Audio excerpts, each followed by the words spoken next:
ಆತ್ಮೇಲೆ ತಮಗೆಲ್ಲರಿಗೂ ನಮಸ್ಕಾರಗಳು. ನಾನು ಶಿವಶಂಕರ್ ಅಂತೇಳಿ ಸಂಬುದ್ಧ ಜನಸೇವಾ ಟ್ರಸ್ಟ್ನ ಪರವಾಗಿ ತಮ್ಮೊಡನೆ ಒಂದೆರಡು ನನ್ನ ಭಾವನೆಗಳನ್ನು ಹಂಚಿಕೊಳ್ಳೋದಕ್ಕೆ ಇಷ್ಟಪಡ್ತಾ ಇದ್ದೀನಿ.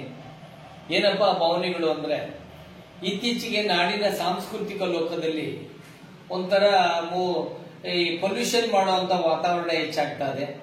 ಅದರಲ್ಲೂ ಸಾಂಸ್ಕೃತಿಕತೆ ಅಂತ ಅಂದರೆ ಜಾತಿ ರಹಿತ, ವರ್ಗರಹಿತ, ಮಾನವೀಯ ಮೌಲ್ಯಗಳನ್ನು ಸಾರುವಂಥ ಕ್ಷೇತ್ರ. ಅದು ಹಿಂದಿನಿಂದ ಅದು ಬಂದಿದೆ. ಅದು ಬುದ್ಧ ಬಸವರ ಕಾಲದಿಂದಲೂ ಕೂಡ ಸಾಂಸ್ಕೃತಿಕ ಕ್ಷೇತ್ರಕ್ಕೆ ಅದರದೇ ಆದಂಥ ಗೌರವ ಇದೆ.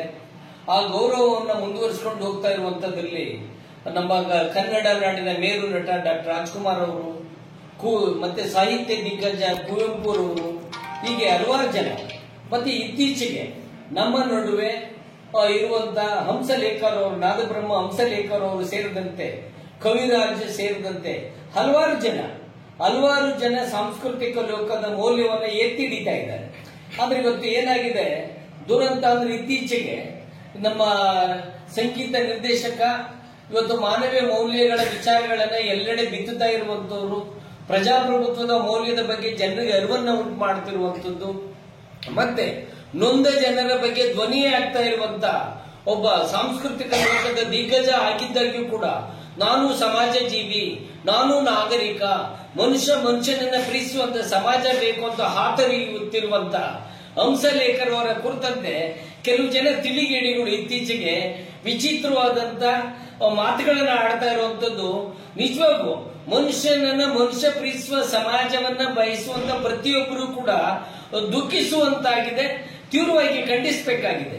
ಈ ಮನಸ್ಸುಗಳು ಹಿಂದೆ ನಮ್ಮ ಜ್ಞಾನಪೀಠ ಪ್ರಶಸ್ತಿ ವಿಜೇತ ಸಾಹಿತಿ ರಾಮಾಯಣ ದರ್ಶನ್ ಅಂತ ಒಂದು ಕೃತಿಯನ್ನ ಕೊಟ್ಟಂತ ಮೇರು ಸಾಹಿತಿ ಶ್ರೀ ಕುವೆಂಪುರವರ ಸಾಹಿತ್ಯವನ್ನು ಧಿಕ್ಕರಿಸಿದಂತವರು, ಅದೇ ತರ ಕನ್ನಡ ನಾಡಿನ ಚಲನಚಿತ್ರರಂಗದಲ್ಲಿ ಹಿಂದುಳಿದ ವರ್ಗದಲ್ಲಿ ಜನಿಸಿ ತನ್ನ ಚಾಪನ್ನ ಮೂಡಿದಂತ ಡಾಕ್ಟರ್ ರಾಜ್ಕುಮಾರ್ ಅವರ ವಿರುದ್ಧ ಷಡ್ಯಂತ್ರ ಮಾಡಿದಂತವರು, ಅಥವಾ 50 ವರ್ಷಗಳ ಹಿಂದೆ ಡಾಕ್ಟರ್ ಸಿದ್ದಲಿಂಗನವರು ಒಲೆ ಮಾದಿಗರ ಕವನ ಸಂಕಲನವನ್ನು ತಂದಾಗ ಇಕರಲ ವದಿಲ್ಲ ಎಂದಾಗ ಇದು ಕನ್ನಡ ಸಾಹಿತ್ಯವಾ, ಇದು ಕನ್ನಡ ಕವಿ ಎಂದು ಅಪಮಾನವನ್ನು ಮಾಡದಂತ ಜಾತಿವಾದಿ ಮನಸ್ಸುಗಳು, ಸನಾತನ ಮನಸ್ಸುಗಳು, ಕೋಮುವಾದಿ ಮನಸ್ಸುಗಳು ಇವತ್ತೇನಾಗದೆ ಬೆವರು ಶ್ರಮ ಸಂಸ್ಕೃತಿಯಿಂದ ಬಂದಂತವ್ರು, ಬೆವರು ಸುರಿಸುವ ಸಂಸ್ಕೃತಿಯಿಂದ ಬಂದಂತವ್ರು, ನೊಂದವರ ಧ್ವನಿ ಆಗ್ತಾ ಇರುವಂತವ್ರನ್ನ ಹೀಗೆ ಎಳೆಯುವಂಥದ್ದು ಅವ್ಯಾಹತವಾಗಿ ನಡೀತಾ ಇದೆ.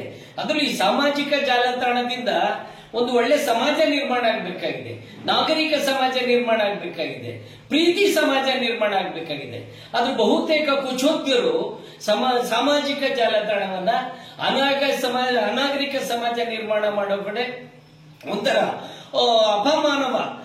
ಅಪಮೌಲ್ಯದ ಸಮಾಜ ನಿರ್ಮಾಣ ಮಾಡೋ ಕಡೆ ಹೆಜ್ಜೆ ಇಕ್ತಾ ಇರುವಂತಿದ್ದು ಖಂಡಿತ ಒಳ್ಳೇದಲ್ಲ.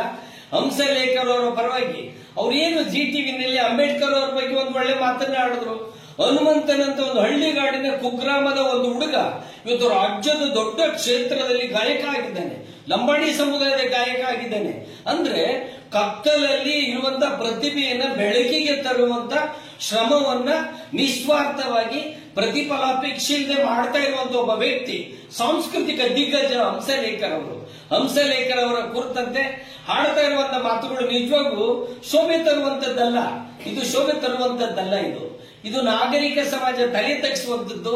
ಯಾರು ಈ ಸಾಮಾಜಿಕ ಜಾಲತಾಣದಲ್ಲಿ ಈ ತರ ಅಂದ್ರೆ ನಾನು ಮೊದಲು ಹೇಳದಂಗೆ ಕುವೆಂಪು ಅವರ ವಿರುದ್ಧ ಸೆಳೆದಂತದ್ದವರು, ರಾಜ್ಕುಮಾರ್ ಅವರ ವಿರುದ್ಧ ಸೆಳೆದಂತ ಸನಾತನ ಮನಸ್ಸುಗಳು ಮತ್ತೆ ಜೀವ ತಗೊಳ್ತಿದ್ದಾರೆ. ಇಂಥದ್ರೊಳಗಡೆ ಮಾನವೀಯ ಮೌಲ್ಯಗಳನ್ನ ಪ್ರೀತಿಸುವಂತ ಜನ ಎಚ್ಚೆತ್ಕೋಬೇಕಾಗಿದೆ. ಹಂಸಲೇಖರ್ ಅವರ ಮುಂದೆ ನಾಡಿನ ಸಮಸ್ತ ಪ್ರಗತಿಪರ ಚಿಂತಕರು, ಮಾನವ ಜೀವಿಗಳು, ಜೀವಪರ ಸಂಸ್ಕೃತಿಯನ್ನ ಬಯಸುವಂತವ್ರು, ಯಾಕೆಂದ್ರೆ ಶವ ಸಂಸ್ಕೃತಿಯವರು ಹೋರಾಟ ಮಾಡ್ತಿದ್ದಾರೆ ಇವ್ರ ವಿರುದ್ಧ, ಆದ್ರೆ ಜೀವಪರ ಸಂಸ್ಕೃತಿಯನ್ನು ಬಯಸುವಂತ ವ್ಯಕ್ತಿಗಳು ಅವ್ರ ಹಿಂದೆ ಇದ್ದಾರೆ. ಇನ್ನಾದ್ರೂ ಸಾಮಾಜಿಕ ಜಾಲತಾಣವನ್ನ ಮನುಷ್ಯನ ಪ್ರೀತಿಸುವಂತ ಸಮಾಜ ನಿರ್ಮಾಣ ಮಾಡೋದಕ್ಕೆ ಬಳಸ್ಕೊಳ್ಳಿ, ಪ್ರೀತಿಯನ್ನ ಬೀಜವನ್ನು ಬಿತ್ತುವಂತದಕ್ಕೆ ಮಾಡಿಸ್ಕೊಳ್ಳಿ.